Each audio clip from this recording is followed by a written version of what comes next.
Salam Bapak Ibu Saudara-saudari yang terkasih. Di paruh kedua ini atau bagian kedua ini kita akan menjelaskan bagaimana masa Advent merupakan suatu masa yang penting bagi kita untuk menjadi pribadi yang sungguh merayakan peristiwa Natal, bukan hanya sebagai peristiwa ritual belaka, tetapi peristiwa yang ajaib karena Allah menjadi manusia melalui perantaraan Bunda Maria. Dia mengandung dari Roh Kudus, dan akhirnya peristiwa Natal merupakan sejarah awal kegenapan atau janji Allah untuk menyelamatkan umat manusia. Bapak Ibu Saudara-saudari yang terkasih dalam Yesus Kristus, sejak abad-abad pertama sejarah gereja bisa dibuktikan bahwa selalu ada masa persiapan untuk menyongsong perayaan kelahiran Yesus di Bethlehem. Kita tahu persiapan itu dilakukan baik dalam perayaan-perayaan liturgis maupun dalam hidup rohani pribadi.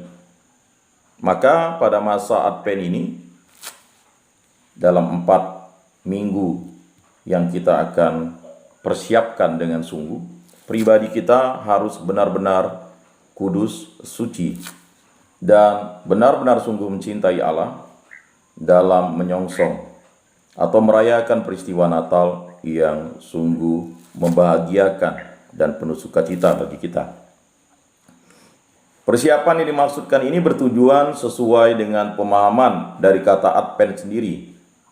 Kita tahu bahwa Advent sendiri berasal dari bahasa Latin Adventus yang berarti kedatangan.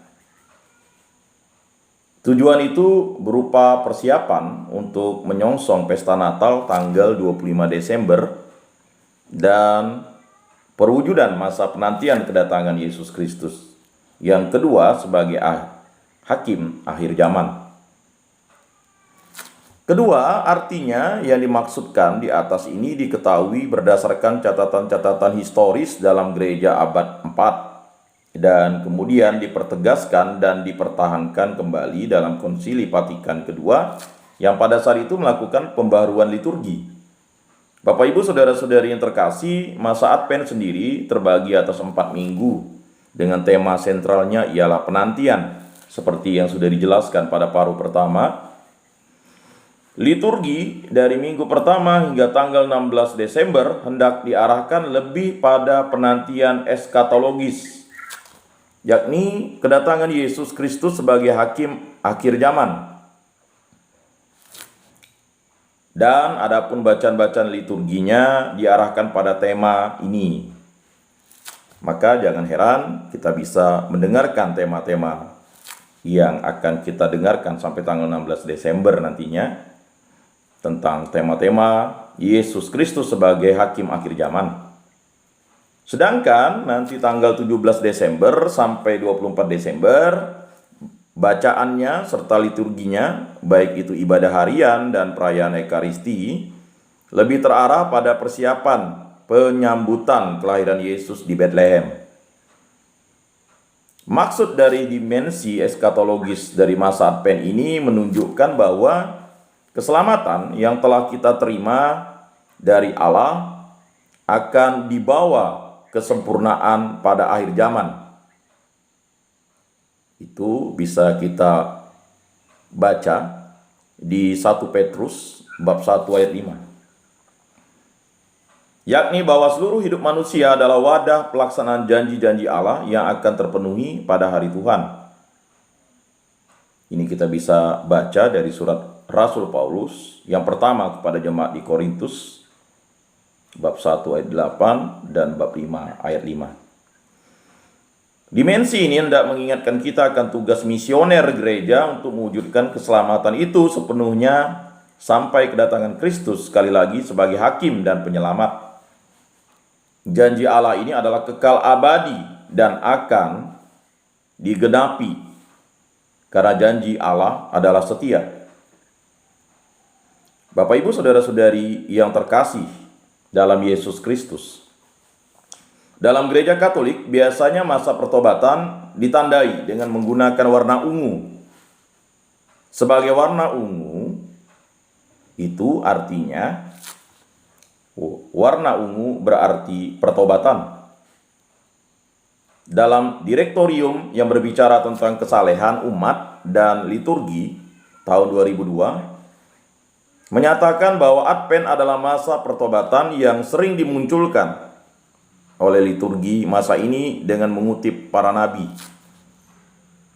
Lebih khususnya Yohanes Pembaptis. Ada kutipan yang luar biasa, yaitu bertobatlah karena kerajaan surga sudah dekat. Bapak, Ibu, saudara-saudari yang terkasih, pertobatan yang dimaksudkan ini sebagai penyesalan atas dosa, pertobatan hati dan pertobatan perilaku yang dilakukan sebagai persiapan untuk merayakan pesta-pesta besar, dalam arti ini kelahiran Yesus Kristus. Tradisi Advent sendiri mulai dirayakan dalam lingkungan gereja Katolik di Spanyol dan Prancis sekitar abad 4, dan kemudian di Roma sekitar tahun 550-an. Gereja-gereja Ortodoks Timur masih merayakan masa Advent sama seperti masa Prapaskah, yaitu selama 40 hari yang dimulai pada tanggal 15 November dengan semangat tobat. Meskipun pertobatan ini dituntut tidak sekeras masa Prapaskah. Bapak, Ibu, saudara-saudari yang terkasih, pada awalnya masa Advent berlangsung lebih lama, yaitu 6 hari minggu, sehingga lamanya sekitar 40 hari. Namun terjadi perubahan yang dibuat oleh Paus Gregorius Agung tahun 591 sampai 604 yang mengubah lamanya masa Advent menjadi lebih singkat, yakni 4 hari minggu, dengan alasan tertentu dari Paus. Simbol yang dirujuk itu disebut sebagai lingkaran Advent yang terdiri dari 4 lilin di dalamnya. Pada paruh pertama kita sudah memberikan pengantar 4 lilin di dalam lingkaran Advent. Praktek pembuatan lingkaran Advent yang kita kenal saat ini sebenarnya berasal dari Jerman dan kemudian berkembang hingga saat ini yang digunakan dalam gereja di banyak tempat. Berbagai makna kemudian diletakkan dalam diri lingkaran Advent yang digunakan. Kita tahu dalam lingkaran Advent itu terdapat 4 lilin yang melambangkan keempat hari minggu masa Advent yang juga sebagai masa persiapan menyambut Natal. Adapun dari keempat lilin itu, 3 diantaranya berwarna ungu yang melambangkan pertobatan dan penantian. Sedangkan lilin minggu ketiga Advent berwarna merah muda yang melambangkan sukacita, dan minggu ini juga disebut sebagai minggu bersukacitalah atau Gaudete. Dikatakan demikian sebab minggu ini bermaksud untuk mengajak umat untuk bersukacita karena kedatangan Sang Penyelamat semakin dekat. Maka pada masa atau minggu ketiga ini umat diajak untuk bersukacita karena kelahiran Yesus sudah dekat. Peristiwa ini merupakan suatu peristiwa anugerah, rahmat, dan berkat dari Allah. Karena kehendak Allah, maka Allah menyatakan dirinya dalam pribadi manusia, yaitu Yesus Kristus. Lilin yang berada dalam lingkaran Advent itu dinyalakan setiap hari Minggu dalam masa Advent sendiri. Pada minggu pertama ini, di setiap gereja Katolik akan dinyalakan 1 lilin Advent. Kemudian minggu kedua, lilin Advent yang pertama dan lilin Advent yang kedua yang berwarna ungu itu akan dinyalakan. Pada minggu ketiga, lilin Advent yang pertama, kedua, dan yang ketiga yang berwarna merah muda akan dinyalakan. Dan selanjutnya pada minggu keempat akan dinyalakan lilin yang pertama, kedua, ketiga, dan keempat. Dan pada tanggal 24 Desember nanti akan dinyalakan ke lilin yang kelima di tengah-tengah, yaitu lilin Natal. Lilin yang berada dalam lingkaran Advent itu merupakan suatu peristiwa tanda bahwa Allah melawat manusia. Dan Allah melawat manusia ini merupakan suatu kehendak dari Sang Allah sendiri. Dinyalakan setiap minggu dengan maksud sang terang sejati semakin dekat hingga keempat lilin itu semua dinyalakan semua. Bapak Ibu, saudara-saudari yang terkasih, pada abad ke-16, lingkaran Advent juga mulai dipasang di rumah-rumah keluarga Kristen. Lingkaran ini bisa digantung di tempat yang dapat dipandang semua anggota keluarga seperti di ruang makan dan ruang keluarga. Lilin Advent bisa dinyalakan pada saat keluarga hendak makan bersama ataupun saat keluarga hendak berdoa bersama sebagai satu keluarga, baik doa pagi maupun malam. Sebab doa yang dibuat bersama dalam satu keluarga itu hendak mengingatkan semua anggota keluarga akan kehadiran Kristus. Dan juga diketahui bahwa lingkaran Advent mengingatkan kita akan perlunya persiapan jiwa dan menyambut perayaan kelahiran Tuhan dengan murni, suci, dan kudus.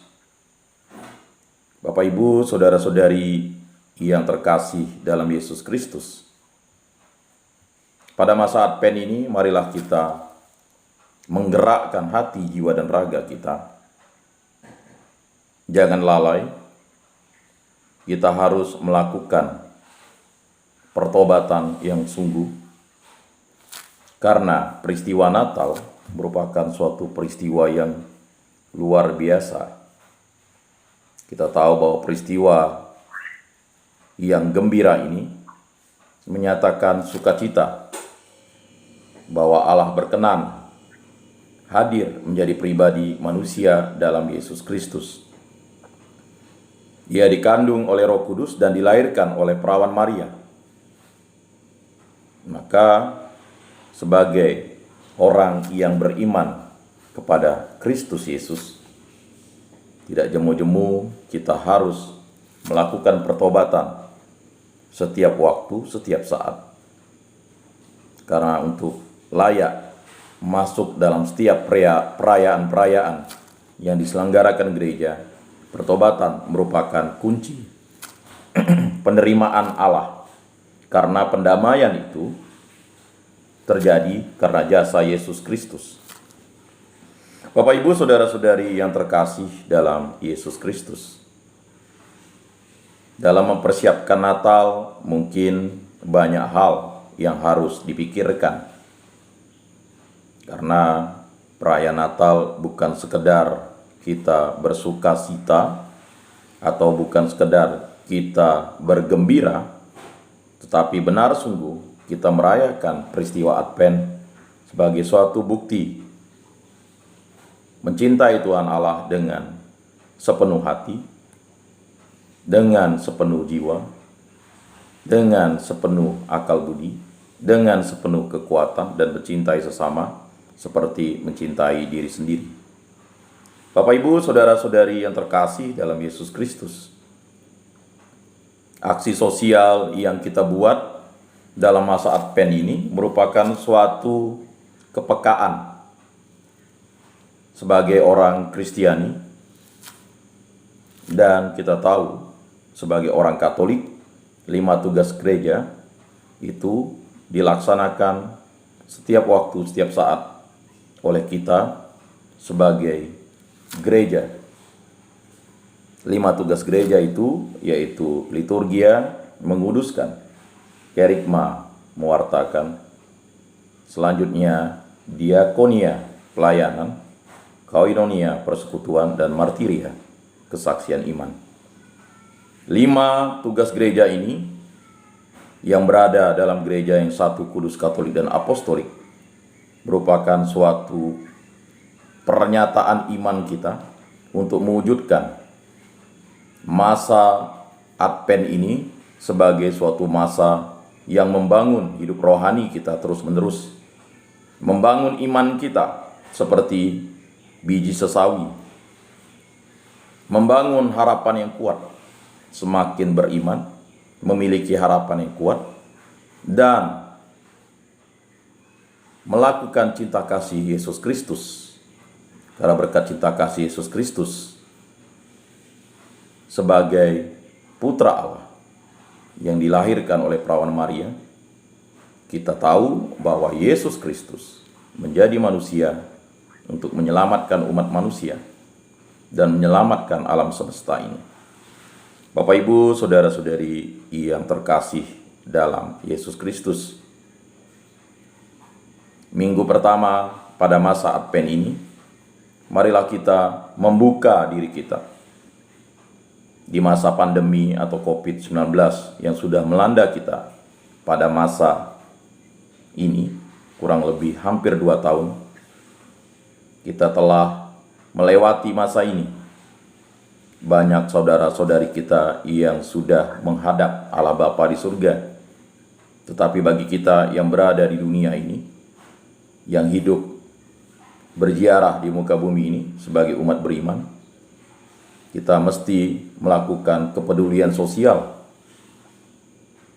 Kita tahu bahwa himbauan untuk mematuhi protokol kesehatan dan vaksinasi merupakan suatu hal yang harus kita lakukan, terutama pada masa Advent ini, supaya kita tahu dan kita benar sungguh melaksanakannya.